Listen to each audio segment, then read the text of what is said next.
first time. You found your way to Criminali-Tea, where the stories are dark and the kettle is always on. So settle in, and if you haven't yet, subscribe. You won't want to miss what's coming next. In the English city of Gloucester, beneath the surface of a quiet street, a house stood untouched for decades. 25 Cromwell Street. It looked ordinary, maybe even forgettable. But inside, something entirely different was unfolding. What passed for a family home concealed a slow-building horror. It wasn't sudden. It wasn't chaotic. It was precise, repetitive, intentional. This is the story of Fred and Rose West, two people whose names have come to define one of Britain's most disturbing criminal cases. Fred West was born in 1941 in Herefordshire. He grew up on a remote farm, surrounded by rumours of incest and normalised abuse. His childhood shaped a warped understanding of relationships, power, and punishment. By 17, he had suffered a serious head injury in a motorcycle accident. Forensic psychologists later suggested it may have impaired his impulse control and emotional regulation. Rosemary Letts was born in 1953. Her early years were marked by instability. Her father, known for severe mental illness, imposed rigid, often violent discipline on the family. As a teenager, Rose began displaying troubling behaviours: cruelty toward her siblings, erratic moods, and an obsessive interest in older men. In 1969, she met Fred West. He was 27. She was 15. Their connection was immediate and toxic from the beginning. Fred was manipulative. Rose was volatile. Together they would become something far more dangerous than either alone. Fred initially played the dominant role. He tested boundaries, pushed limits, and slowly involved Rose in behaviour that crossed legal and moral lines. But Rose didn't stay passive. She adapted, then participated, then led. By the early 1970s, she had become more than an accomplice. Some say she was the more violent of the two. Psychologists studying their case coined the term shared psychopathy, a closed emotional system where each partner reinforced the other's worst tendencies. Fred planned, Rose controlled. Together they normalized the unthinkable. Inside the house, Rose held emotional control. She ruled the children with fear and punished lodgers or visitors who stepped out of line. Fred, meanwhile, focused on logistics, hiding evidence, crafting alibis, and maintaining the illusion of a functional household. Former lodgers, neighbours, and surviving children would later testify. There were signs, but never loud ones. Never enough. Because Fred and Rose were skilled at hiding in plain sight. Their crimes weren't impulsive. Victims were selected, groomed, controlled, then disposed of. By the time their daughter Heather disappeared in 1987, Fred and Rose had been operating, undetected, for nearly 2 decades. It wasn't until a single offhand family comment, a so-called joke, about someone being under the patio, that the house at Cromwell Street finally gave up its secrets. Fred and Rose weren't just a couple who committed crimes. They were a psychological ecosystem, self-reinforcing, secretive, and deeply dangerous.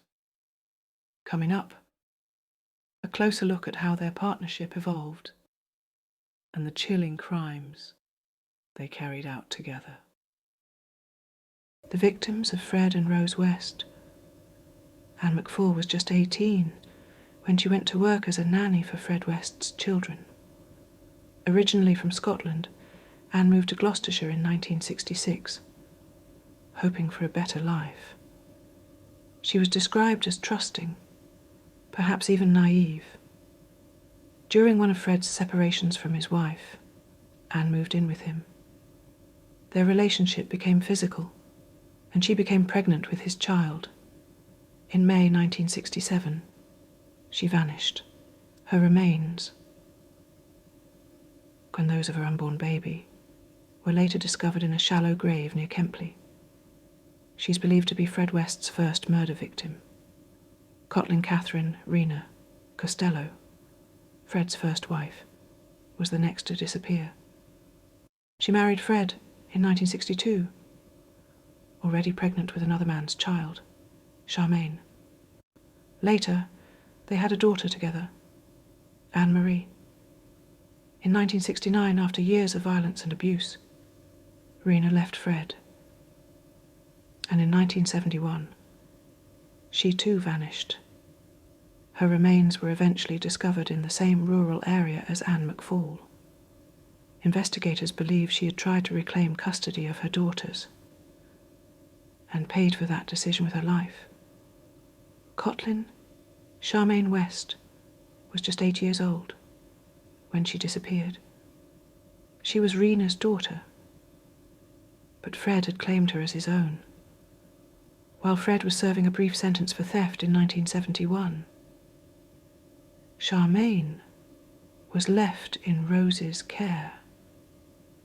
She never survived. It's believed Rose killed the child in a fit of rage, and when Fred was released, he buried her under the kitchen window of their home on Midland Road. Linda Gough, April 1973. Linda Gough was 19, lively, open-hearted, and a regular visitor at 25 Cromwell Street.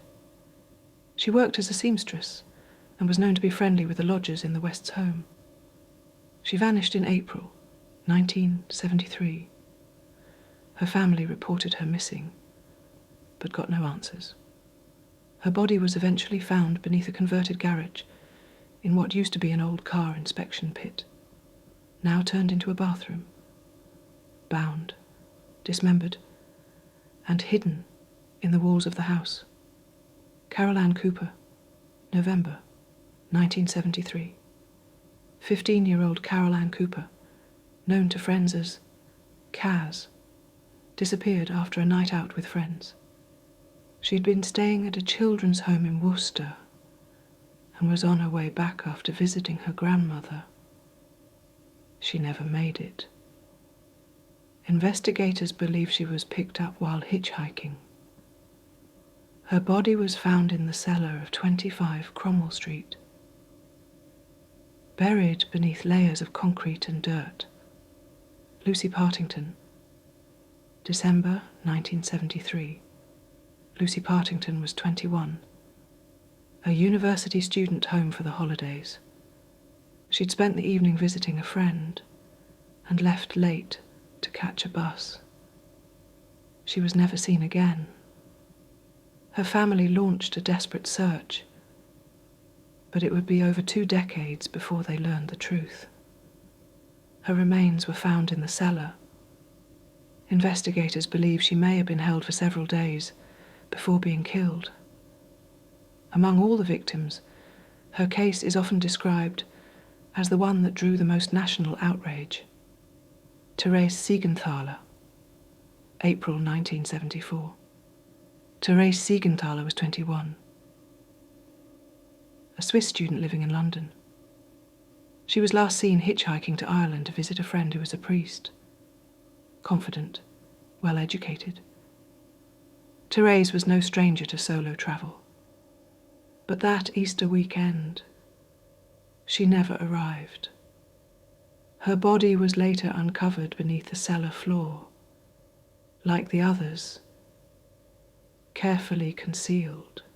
Shirley Hubbard, November 1974. Shirley Hubbard was only 15. the youngest of the known victims buried in Cromwell Street. She'd just finished a work placement at Debenhams and was believed to be heading home. She vanished, without a trace. When police later found her remains, they discovered something chilling. Her body had been bound with surgical tape across her face and head. She had been silenced in the most literal way. Juanita Mott, April 1975. Juanita Mott was 18, outgoing, strong-willed and independent. She'd been living in Newent and was believed to be heading back to Gloucester. She never arrived. Juanita's disappearance was not immediately reported, but her family had suspicions for years. Her remains were later found in the cellar of the Wests' home. Shirley Ann Robinson, May 1978. Shirley Ann Robinson was in her 20s, a former lodger who became Fred West's lover. By 1978, she was 8 months pregnant with Fred's child. She reportedly saw herself as Rose's replacement, and that may have sealed her fate. Her body, along with her unborn baby, was found buried in the garden. Alison Chambers, August 1979. Alison Chambers was 16, a teenager in care, described as rebellious but kind. She was often seen at Cromwell Street believing she'd found people who accepted her. In the summer of 1979, she disappeared shortly before her 17th birthday. Her remains were uncovered in the garden. Heather West, June 1987. Heather West was Fred and Rose's eldest daughter. At 16, she had started to question her parents and the disturbing things happening inside the house. She was last seen in 1987, just after finishing her GCSE exams. Fred later joked to his children that she was buried under the patio. He wasn't lying. Her body was the first to be discovered, and her death became the key to unlocking everything. Revised investigation beginning in August 1992, DC Hazel Savage led an investigation after a social services report triggered by a 13-year-old daughter of the Wests. Alleged instances of rape and child cruelty by Fred and Rose West. This formal report opened the door to police involvement. Initially, when detectives visited under the pretext of checking on a theft, they discovered alarming signs: pornographic material, bondage gear, and concealed cameras. Though the West claimed innocence, their contradictory stories and the video evidence raised serious red flags. By June 1993, the police had evidence, but lacked a strong anchor. Heather West, missing since 1987, was still unaccounted for, and no official missing person case had been filed. It wasn't until the family's repeated offhand remarks, like jokes about Heather being under the patio, were brought to attention by social workers, that investigators revisited the case. Fueled by that tip and the daughter's earlier report, the police applied for a broader search warrant. Finally, on February 24, 1994, they returned with authority. Unaware they were about to later dig up a bone beneath the patio, marking the beginning of the case's unravelling. The arrest and grim revelations. By early 1994, the illusion of normal family life at 25 Cromwell Street had begun to decay. It wasn't sudden.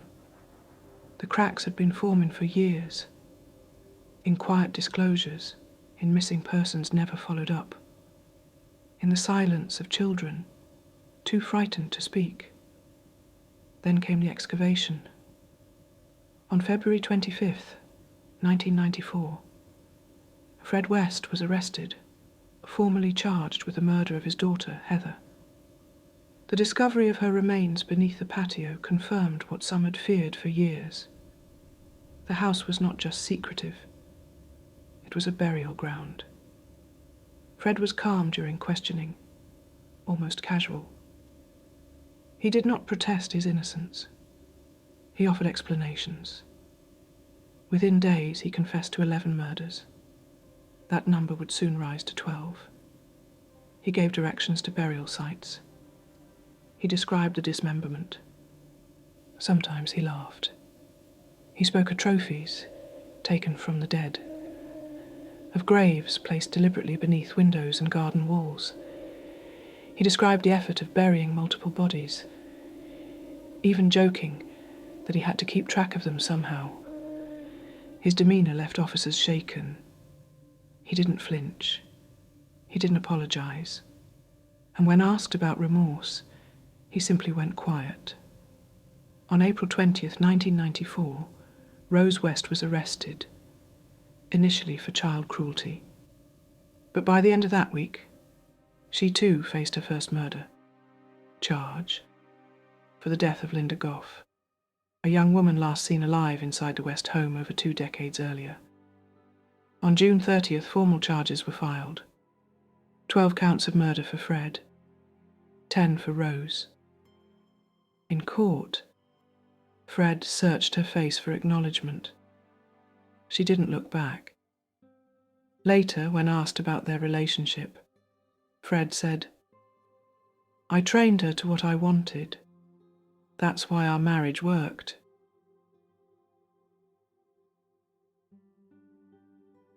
Fred West never stood trial. On the morning of January 1st, 1995, officers at HM Prison Birmingham found him dead in his cell. He had taken his own life, using a bedsheet tied to an air vent above the window. His suicide came just weeks before formal proceedings were due to begin, and left behind 3 handwritten notes in his prison cell. One was addressed to Rose. It read, "I'll love you forever. It will never change. I'll always be thinking of you." It was the only note that carried anything resembling emotion, though even that felt more possessive than remorseful. Another note was more practical in nature. It reportedly included instructions about personal belongings or burial arrangements. Investigators later described it as organized and logistical. There was no hint of guilt, no apology. The third was rambling and incoherent. Disjointed thoughts, some focused on paranoia, others drifting toward vague self-justification. It offered no answers, only confusion. In fact, Fred West never formally admitted to the full scope of his crimes. At times he mocked investigators, joking they were digging in the wrong places, and claiming he'd lost track of how many graves he'd dug. This attitude, detached and eerily casual, deeply disturbed the officers handling the case. For many, his death felt like a final insult. A man who had controlled so many for so long had once again slipped away, this time from justice itself.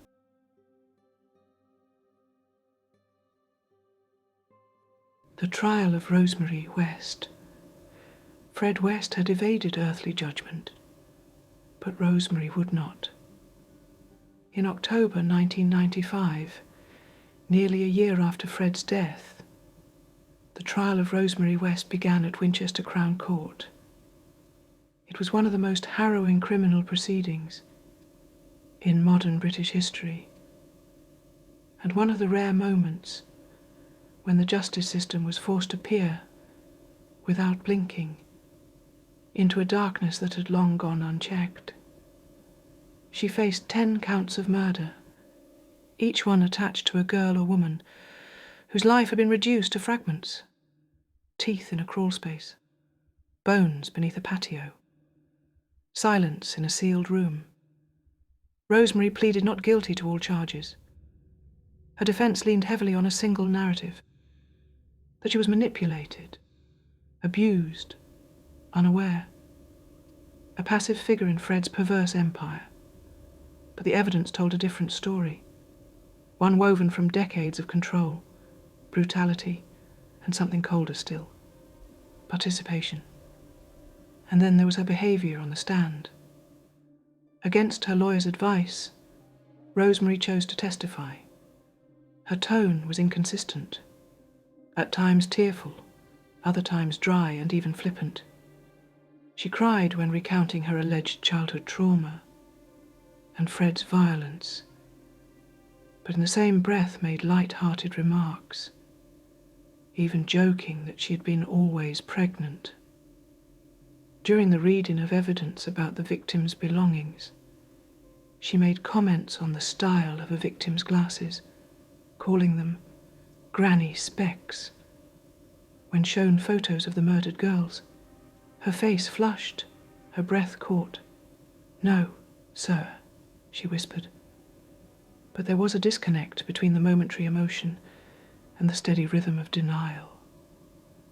She claimed she'd never seen 6 of the victims. She didn't know who they were. She couldn't recall anything about the night Caroline Owens was assaulted, despite Caroline's clear, chilling testimony. The voices that broke the silence. 2 testimonies changed the course of the trial. The first came from Janet Leach, the appropriate adult assigned to Fred during his police interviews. She described how Fred would confide in her during unguarded moments, when the tape recorders were off. According to Janet, Fred said outright that some of the murders were Rose's mistakes. He mentioned Shirley Robinson specifically, and described how Rose had taken part in the dismemberment of a victim's body, even removing a fetus during one of the killings. Janet's account was controversial. She admitted she had sold her story to the press, but even under cross-examination, her statements remained consistent. The prosecution used them to illustrate something crucial: that Fred saw Rose not just as an accomplice, but as an equal. Then came Caroline Owens, a woman who had narrowly escaped becoming one of the West's confirmed victims. Her story was quiet and measured, but it cut through the courtroom like a blade.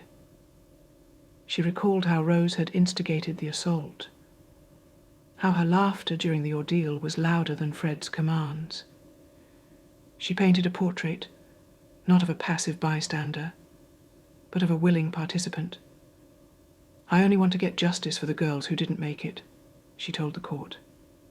"I feel like it was my fault." The verdict, on November 22nd, 1995, after a 7-week trial and 160 witnesses, the jury found Rosemary West guilty on all 10 counts. The judge sentenced her to life in prison with a recommendation that she never be released. There was no celebration in the courtroom, only stillness. The families of the victims wept. A silence fell over the gallery, one that felt heavier than applause ever could.